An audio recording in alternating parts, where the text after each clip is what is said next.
Hello everyone, welcome back to Trek-A-Day. Today we're talking about Star Trek Strange New Worlds, Season 3, Episode 6. I finally had a chance to sit down and start watching these, as I like to do these videos directly after I finish the episode. And here we get a very Kirk-focused episode as we start off with him being promoted to second in command on the Farragut. And Kirk, who is starting to feel a bit of boredom, a bit of pressure from the mundane day-to-day tasks, looking for a bit of a challenge, a little more action, gets more than he bargained for as they encounter this monstrous planet-destroying starship.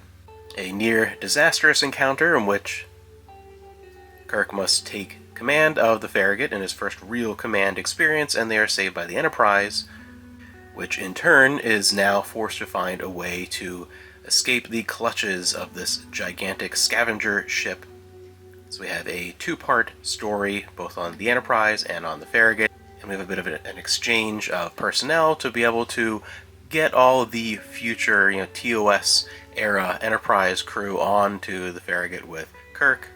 And the feelings that I came away from with this episode, while I enjoyed some of its premise and felt that on a very surface level it is one of the most truly Star Trek feeling episodes of the season so far, and I love that and the general tone, I'd still have this strange ambivalence in regards to a lot of Season 3, where a lot of the episodes, to where the episodes so far, there hasn't really been a case where I very strongly, I absolutely love this episode, I'm going to watch it again and again.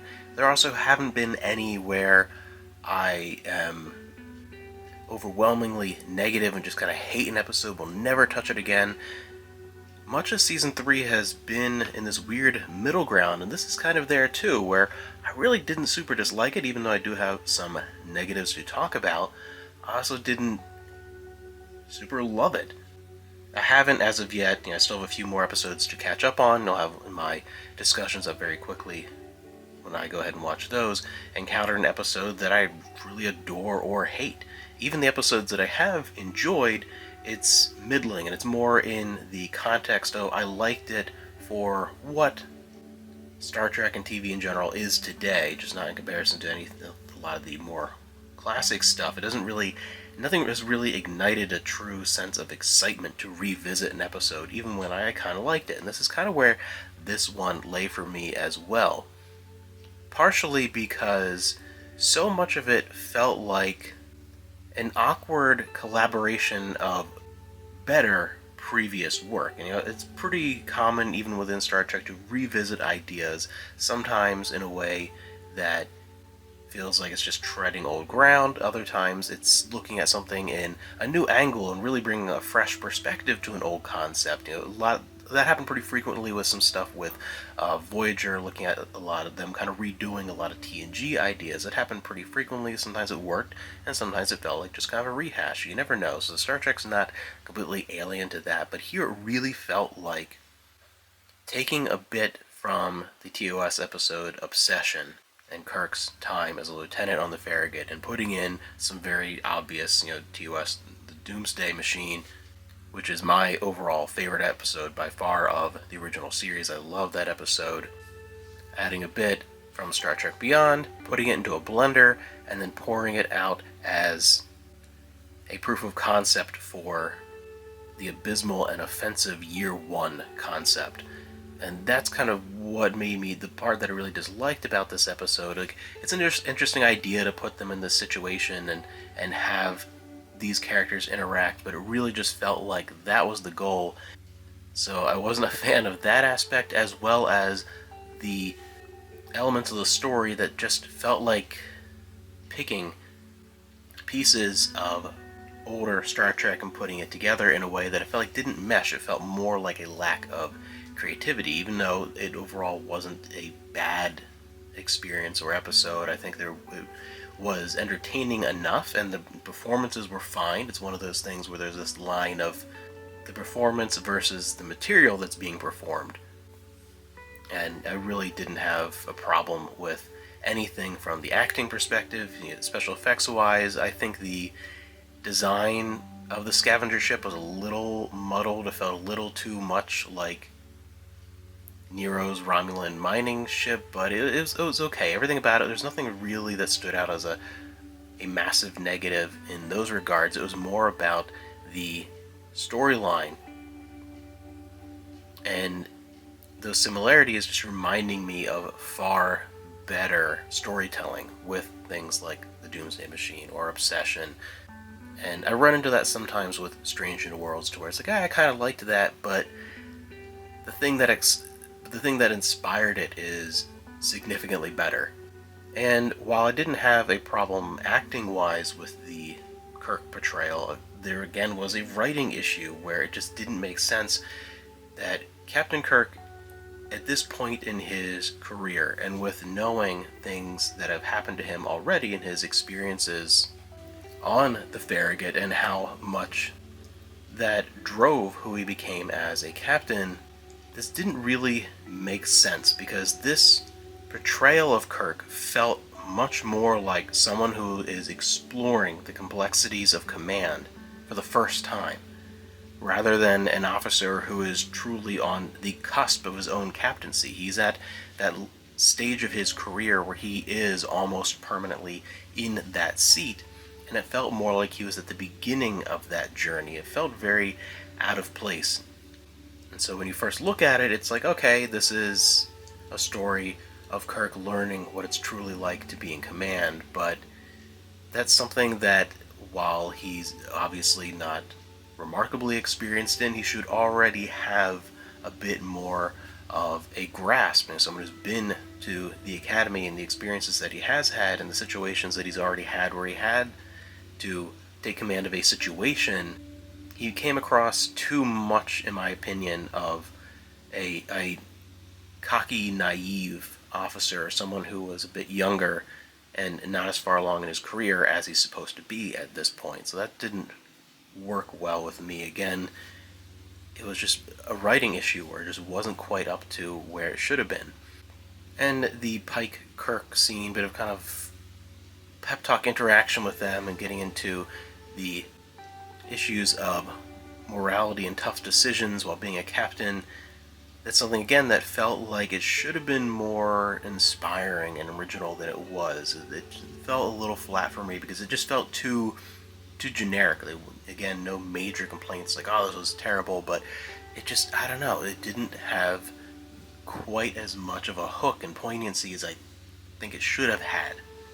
And there seems to be a bit of this weird kind of othering concept within Stranger Worlds in general. Seems to do that a bit. I think part of it comes from the redesign and reconceptualization of the Gorn as being more just kind of like monsters from Alien, and leading into the issue here, the big reveal that these scavengers were human. And it seems to be portraying this message to where it's a bigger deal if the thing that you killed is human. There's more of a connection. You struggle with that decision, and leading into the struggles of being a captain more when you are more familiar and more connected with the life that you have ended, whether it was preventable or not, whether it was the right choice or not.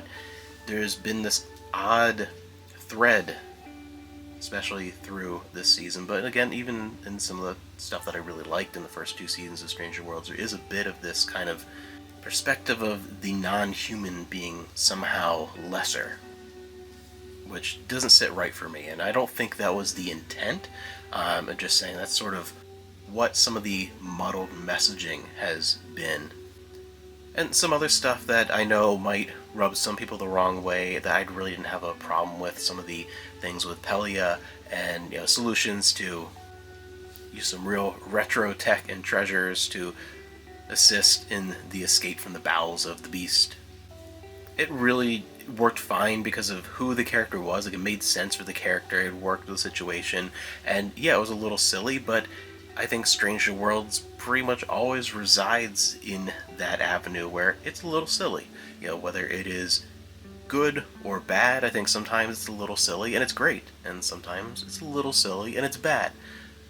but I feel like Stranger Worlds in general just kind of sits right in that little nook there. It's a little silly. So here, like I didn't have a problem with that, but it's one of those things where I thought it kind of worked, and because it felt right for the character, but I could totally understand why some people wouldn't like it. It's one of those very opinion type things, but it felt very Strange New Worlds, and it was kind of entertaining. So it sits in that area that season 3 has been for me so far, where yeah, I have these complaints and some problems, and they tend to be more on the side of the writing, but I didn't hate it. I'd watch the episode again. There were some things to take away from it that I liked.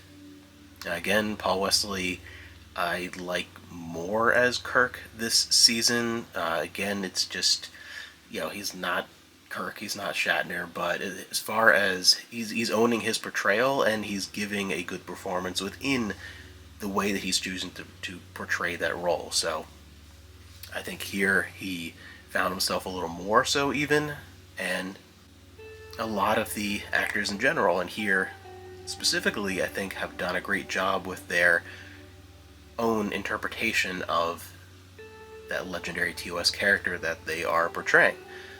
But yeah, it just didn't sit right for me as this kind of proof of concept for that year one idea wrapped in a story that has a bit of muddled messaging and just feels like kind of a piecemeal sewing together of previous Star Trek ideas. So it's just one of those. It's like if I had to give it a rating out of 10, I don't normally do this, but it's one of those where it's like I give it like a 5 or a 6. Like it wasn't terrible. It wasn't fantastic. I'm curious to see what the next couple episodes get into, if I'll have as much to say about those. Just here, I had a lot to talk about with this one because it was such a almost a frustrating experience, because I don't like when things are in that kind of awkward middle ground. I want Star Trek to excel and be extraordinary, and if it is bad, I never want it to be bad, but at least I can be like, okay, this was terrible, here's why it's bad. And it's just a little frustrating sometimes when it sits comfortably in that middle ground. And then up next time, I'll be talking about what is Starfleet. Somehow I've been really trying and been good about not seeing a whole lot of opinions about it. I've been really trying not to until I get to these. And then we have the most recent episode, which I know just started airing today as of the day that I'm recording this video. I feel like this probably won't be rendered up until tomorrow, but 4.5 Vulcans, which is the one that garnered some real negative reactions when the initial teasers for this season came out. They used some stuff from that everyone's like, including myself, was like, oh boy, what in the world are we getting into? So let's see what that is going to be. And then we just have a few more episodes left in the season. So thank you for joining me, and I'll see you guys in the next episode talking about the next adventure of the Enterprise in Strange New Worlds, Season 3, Episode 7.